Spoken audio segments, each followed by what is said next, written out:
মানুষ বিশ্ববন্দিত আমাদের পরম সম্মানীয় নেতাজি সুভাষচন্দ্র বসুকে কেন্দ্র করে দু একজন প্রকাশ্যে আর অনেকে বলবো না, গুটি কতক নেতাজি সুভাষচন্দ্র বসুকে একজন প্রকৃত দেশপ্রেমিক ও ভারতবর্ষের স্বাধীনতা পাইয়ে দেওয়ার ক্ষেত্রে প্রধান স্থপতি হিসেবে প্রত্যেকেই স্বীকার করে। আপামর মানুষ আমরা এই বিষয়ে লক্ষ্য রেখেছিলাম। আমার সঙ্গে ডিজিপি সিদ্ধিনাথ গুপ্তাজি রয়েছেন, ADG law and order Ajay Ranade রয়েছেন। আমরা পরিষ্কারভাবে আমাদের সাইবার সেলকে ইনস্ট্রাকশন দিচ্ছি। মিস্টার সঞ্জয় সিং আছেন ডিজি সাইবার, এবং ওখানে অশোক প্রসাদও আছেন, তাকে ডিজিপি সাহেব নির্দেশ দেবেন যারা সোশ্যাল মিডিয়াতে পশ্চিমবঙ্গের অধিবাসীরা নেতাজি সুভাষচন্দ্র বসু সম্পর্কিত অপমানজনক মিথ্যা অপপ্রচার করার দুঃসাহস দেখিয়েছেন,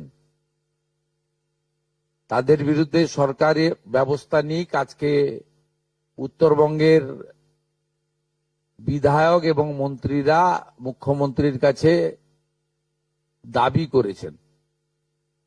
আমি এনাদের দাবিকে সমর্থন করি, এবং মূলত যারা এসছেন উত্তরবঙ্গের তারা সবাই রাষ্ট্রবাদী, দেশপ্রেমিক এবং সনাতন সংস্কৃতিতে বিশ্বাস করেন এবং রাজবংশী সম্প্রদায়ের মানুষ।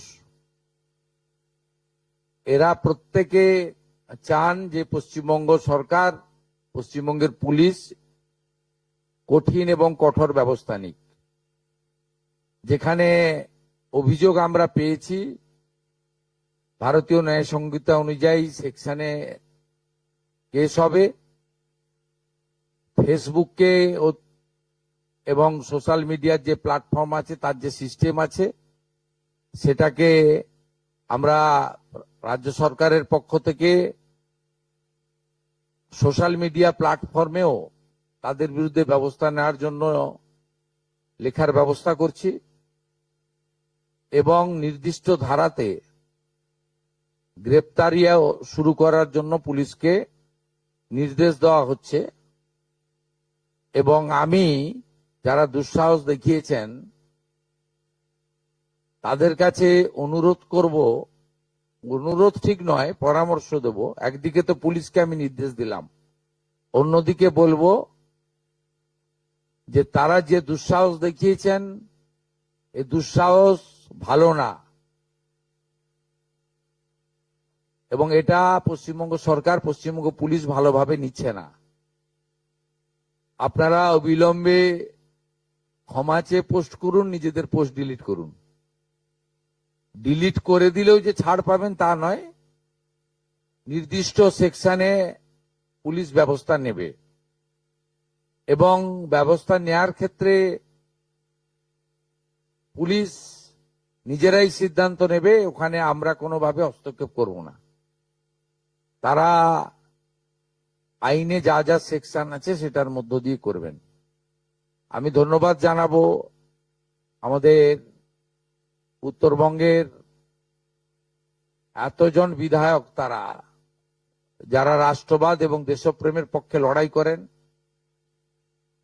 তাদের পক্ষ থেকে এই ধরনের একটা প্রস্তাব বা দাবি মুখ্যমন্ত্রীর কাছে তারা করেছেন। এই জন্য তাদেরকে ধন্যবাদ দেব, এবং আমাদের সরকার, পুলিশ অবিলম্বে কঠোর এবং কঠিন ব্যবস্থা নেবে।